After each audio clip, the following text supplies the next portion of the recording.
தீஞ்சு போன வெஜிடபிள் ரைஸா, பொங்கல் வெஜிடபிள் ரைஸா, இல்ல சூப்பரான வெஜிடபிள் ரைஸ்? நான் அப்படியே ஷாக் ஆயிட்டேன். என்ன நடந்துச்சுன்னு பார்க்கலாங்களா? அதுக்கு முன்னாடி ஒரு காஃபி, அதுவும் என்னோட ஹஸ்பண்ட் கையால். எப்பவுமே நீ ஸ்டவ்வோட தானே காஃபி போடுவேன், இன்னைக்கு நான் உனக்கு ஒரு லவ் கூட சேர்த்து உனக்கு ஒரு காஃபி போட்டு தரேன்னு சொல்லிட்டாரு. மகா சிவராத்திரிக்கு எத்தனை பேர்லாம் கண் முழிச்சிட்டு இருந்தீங்க? காலையில் சிறப்பு முச்செல்லாம் பண்ணி முடிச்சிட்டிங்களான்னு சொல்லுங்கள். நான் இதனால் வரைக்கும் எந்த ஒரு வருஷமும் கண் முழிச்சது கிடையாது. அதுக்கான பாக்கியம் நம்மளுக்கு ஒரு நாள் கிடைக்கும்னு நான் வெயிட் பண்ணிட்டுருக்கேங்க. அப்போ பார்த்துக்கலாம்.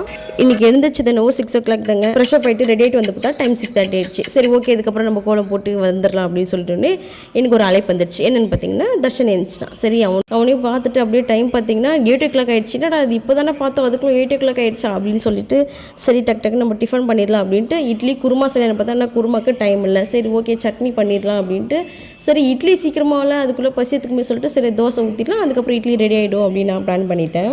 வெற்றிகரமாக டிஃபன் செஞ்சு சாப்பிட்டு முடிச்சாச்சு. நெக்ஸ்ட்டு பார்த்தீங்கன்னா லஞ்ச் தான். அதாவது வெஜிடபிள் ரைஸ்க்கு அரிசி ஊற வச்சேன், அது எவ்வளோ மறந்துட்டேங்க.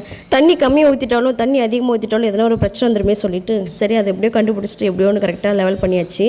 அரிசி ஊற வச்ச தண்ணியை வந்து ஃபேஸ்க்கும் அப்ளை பண்ணிக்கலாம், நம்ம செடிக்கு ஊற்றிக்கலாங்க. சைட் டிஷ்க்கு வந்து பார்த்தீங்கன்னா புதினா துவையல் தான் செஞ்சுருந்தேன். டேஸ்ட்டு சூப்பராக இருந்ததுங்க.